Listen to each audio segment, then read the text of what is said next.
all you talked about the wars and the rumors of wars, and you brought out in your message, you brought out some fascinating facts. 61 countries in major conflicts right now, 537 militias at war with each other, plus rumors of war, as you said, nation rising against nation. And we've got potentially, we have realistically World War III going on in our war on terror. We have Vladimir Putin, who could start a war in Europe any day. World War IV? I don't know. We have agitation everywhere. And you went on to talk about nations in distress with perplexity. Why don't you elaborate on it? When you did it in that message, it was absolutely brilliant. That message was based on Matthew chapter 24. Yes. And Jesus gave signs. His disciples said, how will we know we're the last generation? You know, how will we know we're living at the end of the age? And he sat there on the Mount of Olives and he told them how they could know. So we can't know the day or the hour, but I believe we can know the generation. Maybe we can even know the year. And because you just take the signs that he gave and you put them together, and he said they're like birth pains.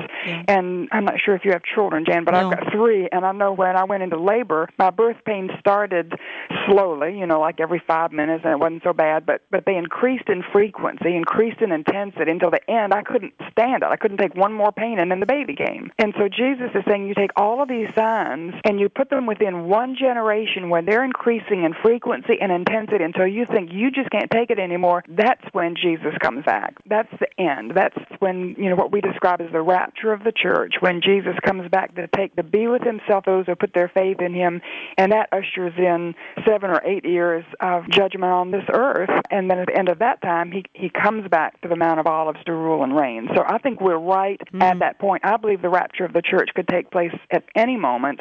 I, in particular, keep my eye on Rosh Hashanah. Oh, do you really? Feast of the Trumpets, you know, which is coming up. That's right. And every year I put it on my calendar so that I just know when the Feast of the Trumpets is, because, you know, if he was crucified on Passover and buried on the Feast of Unleavened Bread and raised on the Feast of First Fruits, and he sent his Spirit down on the Feast of Pentecost, then maybe, you know, he'll blow that trumpet on the Feast of Trumpets. Because you've opened that door for me, I want to play another clip. It's of you. Okay. But you're talking here about the fig tree, and I just want to spend a few extra minutes talking with you about Israel. And this is, I believe, the same message that we were referring to, and you're talking about the incredible, I call it the miracle of the 20th century. Yes, it is. And I know at the end of the 20th century, they were talking about all the incredible things that had happened, and that nobody mentioned the rebirth of Israel. I was screaming at the television.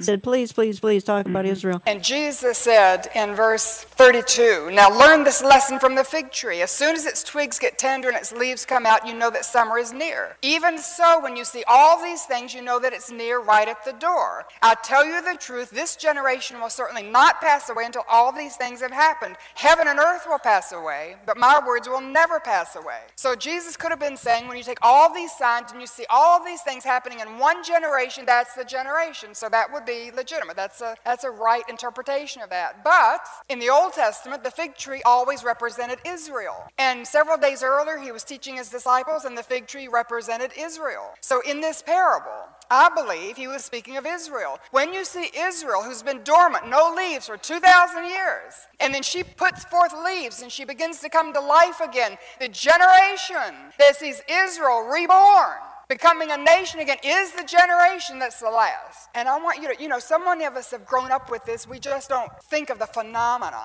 that after 2,000 years, after 70 AD, when Jerusalem was destroyed and the Jews were dispersed all over the world, Israel did not exist anymore. And after 2,000 years, the descendants of her ancient people went back to her ancient homeland, speaking their ancient language, and were reestablished in the family of nations. That's a phenomena. That was a God thing. That was supernatural.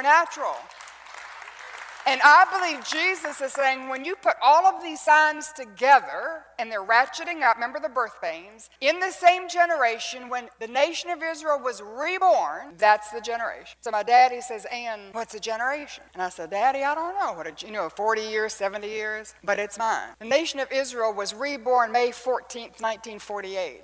I was born May 21st, 1948. That's my generation. I believe with all my heart, if I live out my natural lifetime, I will live to see the return of Jesus Christ to planet Earth. Jesus is coming. That is the blessed hope we have, Anne Graham Lotz, is it not? You know, it is, Jan. The thing that is a little disturbing to me is that because it's always been our hope, we're so used to it and so familiar with it that that it's a hope so, that we haven't wrapped ourselves around it and thought, you know, Jesus meant what he said and he said what he meant, and it could be now. That, you know, what would it be like to live at the end of the world? I don't know what we think it would be like. What would it be like to be in that last generation?